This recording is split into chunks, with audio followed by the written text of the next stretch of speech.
In a world obsessed with numbers, with records, rankings, and the relentless pursuit of greatness, it's easy to forget the quiet stories. The ones that didn't dominate headlines. The ones that didn't end with rings or parades or statues. Outside arenas, the ones where the struggle was the story. Where simply showing up, surviving, and refusing to break was the victory. This is one of those stories.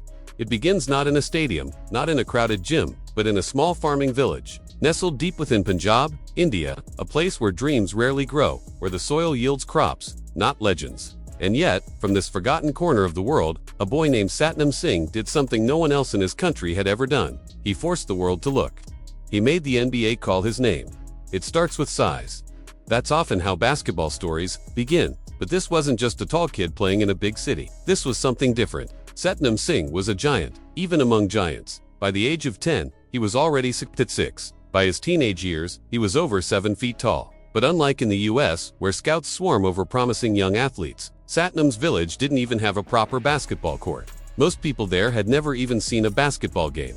There were no leagues, no AAU, no YouTube mixed, just rice paddies, dust, and an old hoop nailed to a backboard with no net. His father, Balbir Singh, stood 7 feet 2 inches and worked the family farm. He was a mountain of a man, proud, grounded, and skeptical of dreams that didn't involve soil and sweat, but even he couldn't ignore what his son was becoming. Word spread, there was a boy in Baloke who was too big for his world, too big for his clothes, too big for his future. And then, one day, a coach from the Ludhiana Basketball Academy knocked on their door. Ludhiana was a few hours away, but it might as well have been another planet. It was India's best shot at building a basketball future, and it was here, in this rundown training center, that Satnam first learned what the game truly was. At first, he didn't even understand the rules. He'd never dribbled before, never shot a free throw.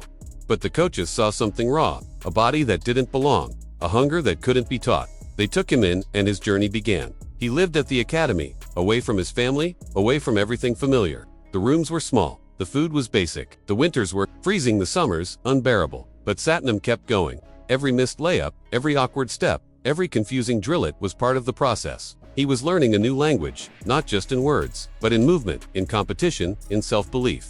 And then fate intervened again. In 2010, the NBA's Troy Justice, the director of basketball operations for India, visited Ludhiana. The league was expanding globally, and India, with its massive population, was an untapped frontier. Troy was there to scout. What he found was Satnam, a 14-year-old who looked like a grown man, with size 19 feet and hands like baseball mitts. But more importantly, he had potential, raw, uncut, but undeniable. IMG Academy in Florida was one of the top athletic schools in the US. They were launching a scholarship program for international basketball talent, and they offered Satnam a full ride. For most kids, it would have been a dream. For Satnam, it was terrifying. He didn't speak English, he didn't understand American culture, but he said yes. Because deep down, he knew this was it, his one shot. When Satnam landed in Florida, he was a stranger in every way. He stood out in the halls. He couldn't read the textbooks. He didn't know how to order food. Coaches couldn't communicate with him.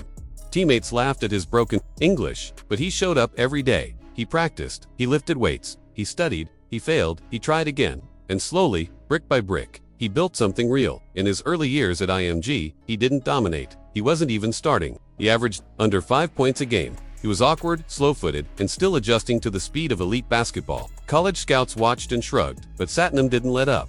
By his junior year, he was dunking on top prospects, blocking shots with authority, running the floor with newfound grace.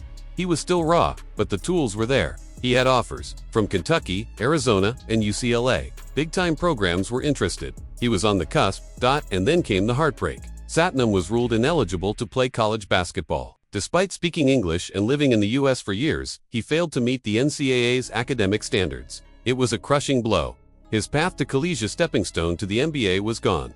In that moment, most players would have quit, gone home, disappeared. But Satnam took another leap, one no Indian player had ever taken. He declared for the 2015 NBA draft. Now understand what that meant. No Indian-born player had ever been drafted. Not one, ever. This wasn't just about talent, it was about culture, infrastructure, belief. Satnam didn't have the stats. He didn't have the tape, but he had something better. He had a story. He worked out for multiple NBA teams. The Dallas Mavericks saw promise. They liked his frame, his feel, his humility.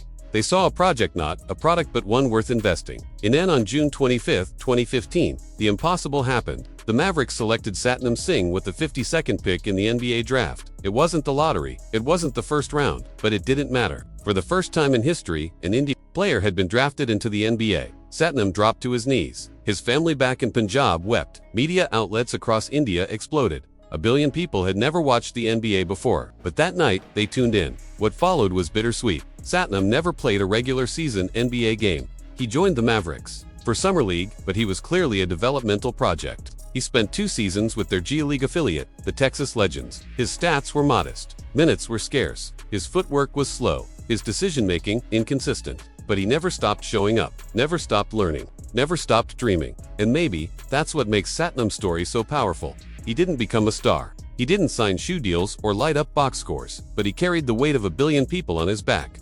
Every time he stepped on that court, it meant something. It meant that dreams could grow in unlikely places, that basketball could take root in villages with no TVs, that kids in India could point at him and say, if he did it, maybe I can too. After the G League, Satnam played professionally in Canada. He tried to make a mark, but minutes were limited. His impact was small. And then, in 2019, he was hit with a 2-year ban from international basketball after testing positive for a banned substance. His career, already on shaky ground, was now in freefall, but Satnam refused to fade away. In 2021, he took another risk, this time in a completely different arena. He signed with All Elite Wrestling AEW and began training as a professional wrestler. The shift stunned many, but for Satnam, it made sense. Wrestling, like basketball, is a spectacle, a stage, a place where giants can become legends.